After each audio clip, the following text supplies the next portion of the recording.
Good evening, everybody. I'm Lady Davinia.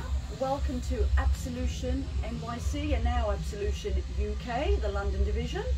I'm here this evening with Corpus Delicti from France. Hello. Hi. Hello, Frank, Sebastian, Chris and Lawrence. Yeah. Hello guys and welcome. Hello, thank you. Lovely to have you here. We're so happy to be here too. Okay, and before we start, first of all, just a little bit of history on Corpus, a band from the 90s, early 90s, 93, you were active 92, until 92, yeah. You were active until 98, yeah. Had a bit of a break. A long break. Quite a long break, yes. Okay, a bit of a break, okay, and now you guys are back on a reunion tour. First of all, I want to ask you, how did this start for you guys to get back out there? Get back together for to get back together and have a reunion after what, 25 yes, years? Something like 25 years. Yeah. 25, 26, okay. A short period. Yeah, really short. Okay, what triggered that off for you guys to start? It started little by little. First, we really didn't stop seeing each other for 25 years. Okay. Some other kept working together. For example, I worked with Frank on his music, on my music, personal project. We worked all together also on a project called Presgan Metropole. So we never really disconnected each other. The first thing that kind of started a kind of reunion when a French writer wrote a book about us. Yeah. So has he 10 wrote, years ago. Yeah, it was more than 10 years ago. Yeah. Is this book in French or has it been translated in English? Not yet. He's trying. Oh, hopefully. We're gonna try.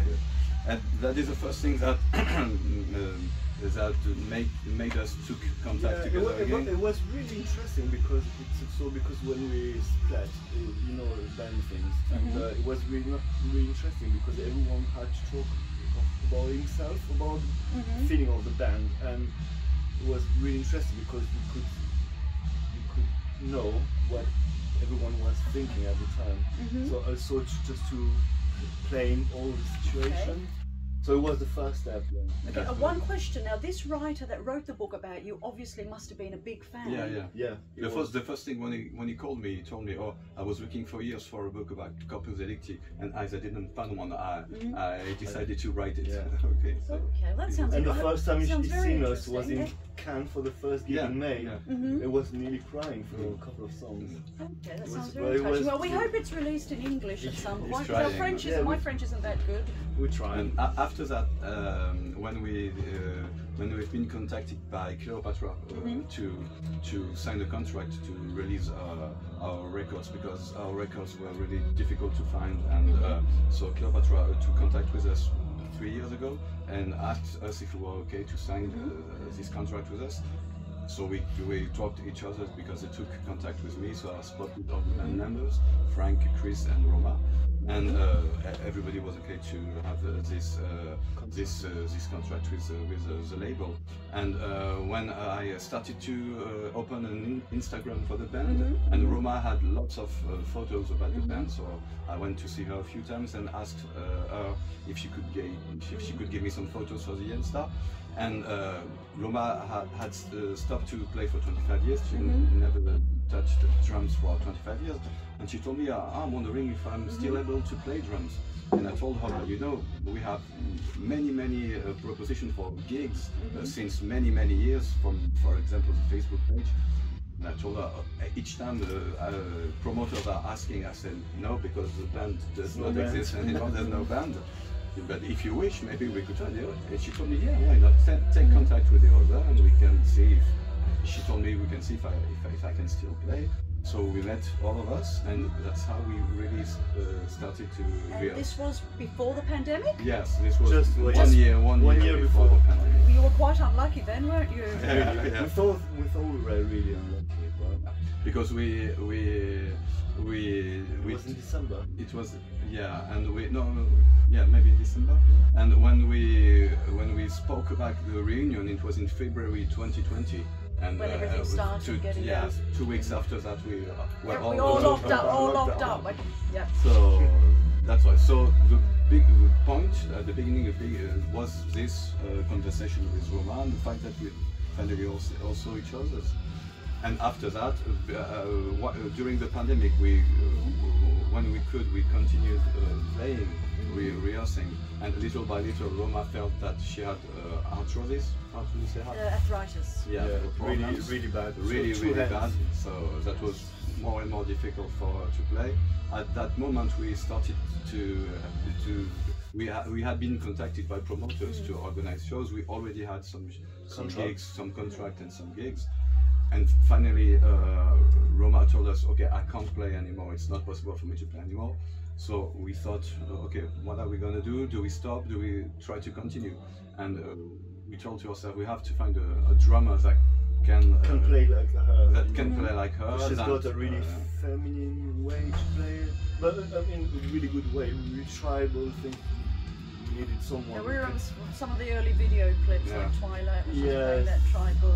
Yeah, and so we needed someone play like you know, have this feeling. The same kind of feeling as Roma, And a good drummer and a nice person. Of course. And the only person we thought someone that you can communicate with and have fun. And the only one we knew was Laurent. And we had really the same idea. When I thought about that, I said, okay, the only person I know that can do that is Laurent. And I spoke with Frank the day after, and he told me yes. Oh yeah, I had the same idea. We have to ask Laurent.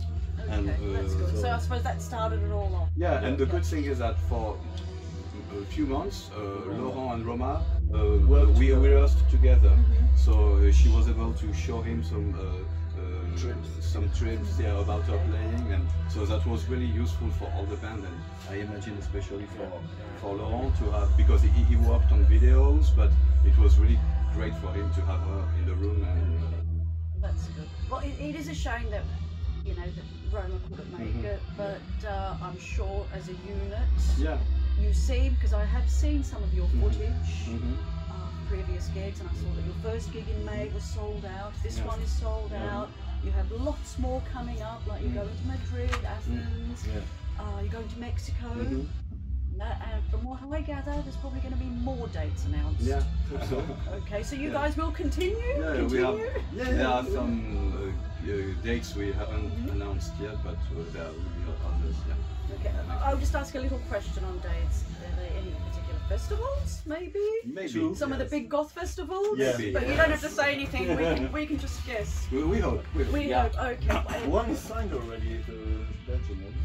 Yes, I saw that on your page. But there is another one. There's lots of festivals happening. So you guys obviously really enjoy playing live from the looks of things. And how did it feel on your first gig in France when you played after 25 years? How did that feel, that experience of going out on stage again after so long? It was really stressful. Stressful, okay. Yeah, because it was like a secret gig. Just with friends. The really first That was not Cannes. We did. It was not Cannes. Oh, you did. Oh, yes, I did see something about that.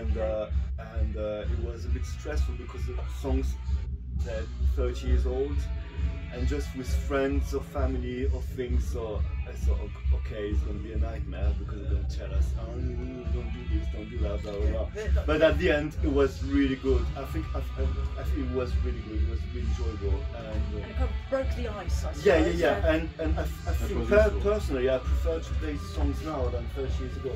Really, because I can take the song for what they are. When we start a bit more, let's say, on a bit more on a mature level. Yeah, because when you're older, you see things a bit differently. I don't know, because songs are already written, so they are what they are. But when we start to play, it's like, God, really good composition, really good construction, and really good sound. So for us, it's not like goth or something. It's just really good songs. Good music. You know what I mean? And so. I think Cannes was crazy because people came from Barcelona, Greece, Mexico, Peru. It was sold out. And Peru? Peru. Oh, Peru! Okay. Germany, Belgium, and Portugal. Really, and it was really. For me, the concert, as Frank is saying, the secret it was a little bit stressful because the whole maybe family, you felt like there were like great expectations from the people that were coming to see you. But it was okay. We enjoyed ourselves. Yeah. But the first real gig in Cannes, when we came on stage, and we saw how people were happy to see us, were singing the songs, that never happened in the 90s. So, and since the 2 or 3 concerts we did, it's the same thing. We see that people are really happy to see us, and that's most of them told us after the gig. They told us, "Oh, I would never have imagined that I could see you." It could be that feeling of nostalgia, like a lot of bands from the 90s that split up. That's it. They never came back, or they never came back with original members as well. And well, you were quite popular in the 90s, and I do know that you did tour the US. I mean, back then for a band to tour the US, that a French band, I won't say a French, a European band going to the US, we knew it wasn't easy. No. I mean, that must have been a quite unique experience for you guys back then. You're going to go back. Okay. My next question then. Okay, since you've got lots of gigs on the way, is there any, chance of having some new music, a new album? Do you have any time to work on anything? All these gigs? We don't know for the moment. Why not? But it is something that you are thinking about. Yes, but we haven't started working on it really. But we spoke about it. Few small things here and there. Few are really good. Because the thing is, if the point to do a new album has to be really good. There's no point to do an album just to make an album. Just to make an album. No, it has to be really good, and it has to be Corpus. It doesn't have to be something different. It has to be Corpus. So maybe we're going to record 10 songs, and maybe we're just going to keep 2, and maybe 0. But I mean, if we are happy and it sounds Corpus, okay, let's go for that. But if not, there's no point to make a new album just to make one. Well, that makes sense. But we personally, because I am a fan, I would like to hear fresh Corpus as well as the old stuff. Maybe. In the future, but you've got lots of gigs coming up, so it's good that we're going to see you live. We focus on the gigs now, and that's fine. And it's a best pleasure. And I said many times that if we're back, it's because of the fans. And now it's just time to play for them and enjoy and share love and song, music and the songs, and it's really, really. From what I've seen and from what you told me earlier, the feedback has been enormous from a lot of younger people, really, not just the old people, let's say, the more mature that remember the 90s, but a lot of youngsters that are getting into, let's say, I will use the term goth, alternative, dark, or whatever, because music at the end of the day is music, isn't it? Yeah, sure. Especially for the musicians. I think labels sometimes, a lot of musicians don't like the idea of labels. They want to be able to express themselves. Sure. So how does that feel for you, seeing like a lot of newer people, like, that were probably even born in the 90s, that are actually coming out to gigs and that, and feeling really excited about seeing you? That sounds crazy for us.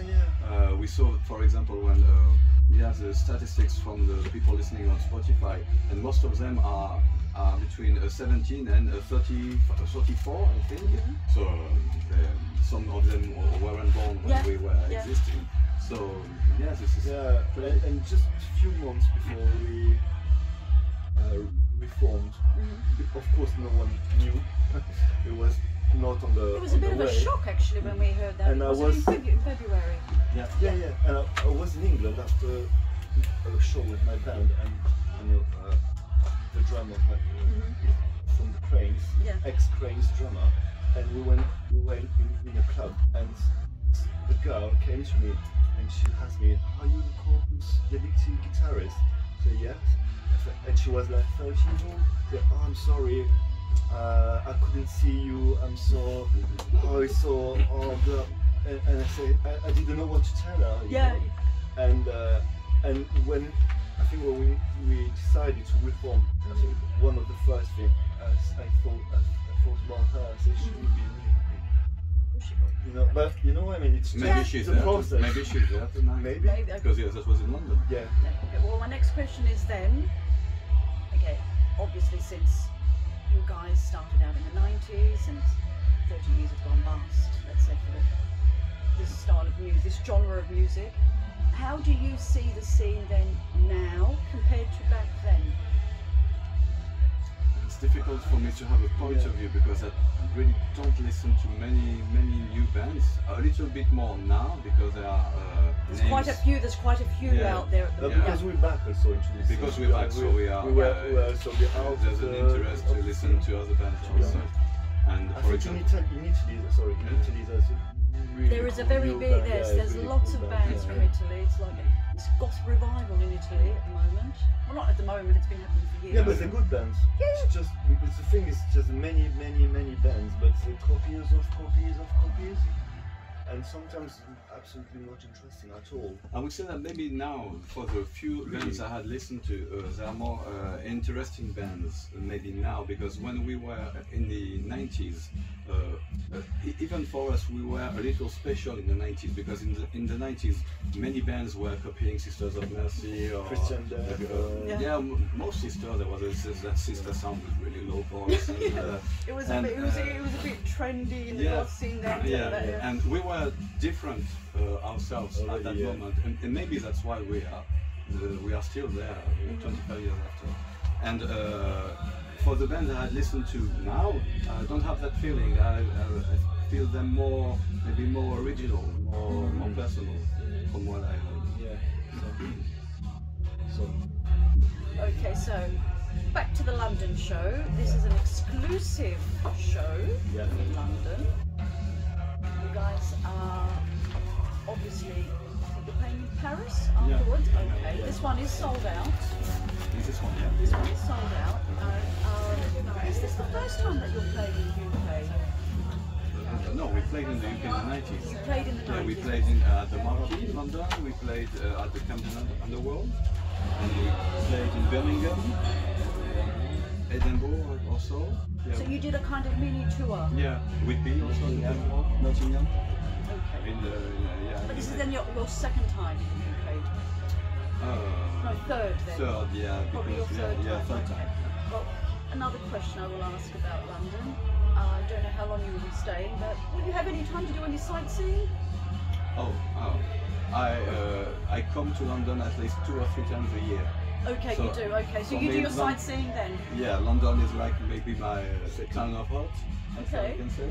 And I come really often to London. I feel more at home in London than in Nice. So. Oh, really? Yeah, really. Yeah. And it's a Mentality, little, same to me. it's a little thing. Come over for 15 years now. Okay. And, What do you think of the scene here in general? oh God.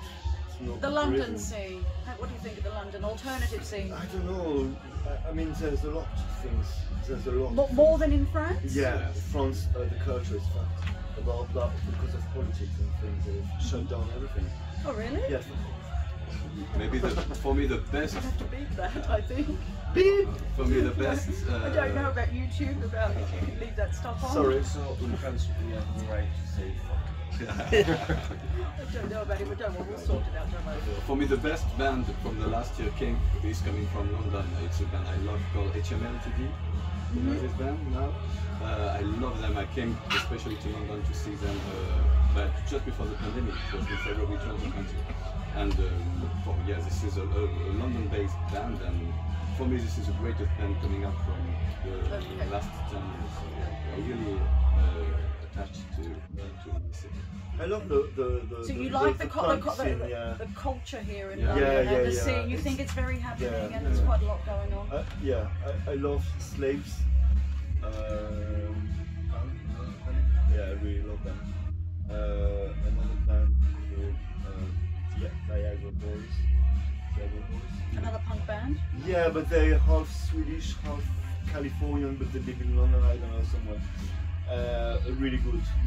And more into, I think I came back more into direct music, in your face. Well, there really is a very musical place, London, isn't it? Yeah. Okay. Chris or Lance, do you guys want to add anything? We are very happy to be here. Chris? Okay. I really have to think sorry I'm talking to them, but That's okay. we really, I think we're sharing exactly the same thing. And, It's nice to be in a band where you have, let's say, similar, you have fun basically, to the end of the day. That's all. and so, you know, even on stage when you see things in the videos, when we're playing sometimes, I go to Chris where we're playing, say, man, we making music together for 30 years, even up in and out, but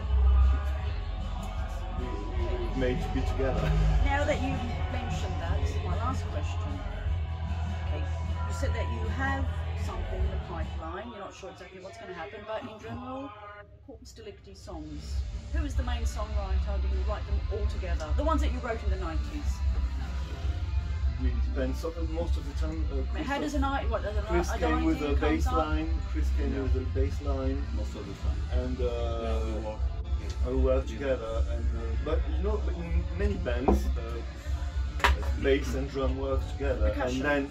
and then guitar and vocals, or Yeah. piano and whatever. But in Corpus it's a bit different because the vocals really close to the drum rhythmically, and the guitar and the bass work together really. So that's why maybe there's a bit different with the other bands. We work a bit different. So And the lyrics? Do you write the I lyrics? write the lyrics. You write all the lyrics. yeah, we can't say anything. You can't say anything about the lyrics. Okay, that's fair enough. Okay, well, anything else you want to share with your fans, your London fans, guys? We're really happy to be here. Yes. And And as we love London and UK so much, we're really happy that this gig is sold out. Well, we're happy to have you here. Thank you so much for taking the And time. also thanks to Reptile. And Reptile, yeah, for For the Yeah. wonderful, Lovely Arif, Yeah. lovely who Harry. does such a good job with Oh, Reptile. yeah. Well, thank you again Thank you. for your time, Thank you. guys. Thank you too. Looking forward to the show. Take some good photos. It's gonna be cool. Listen to Noxious. That's my favourite song. You will hear And hope to see you again very, very, very soon.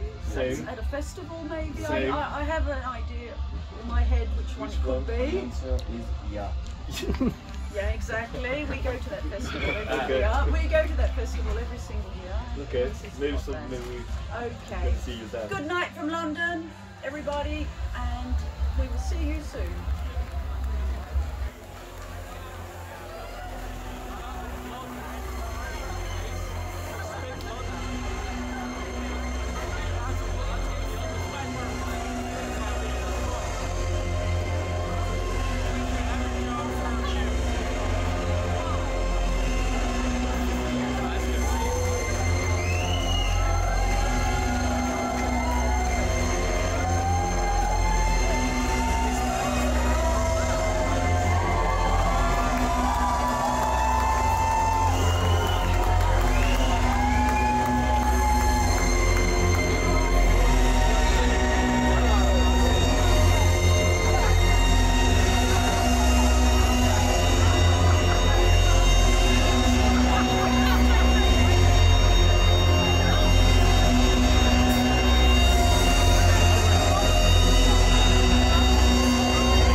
other.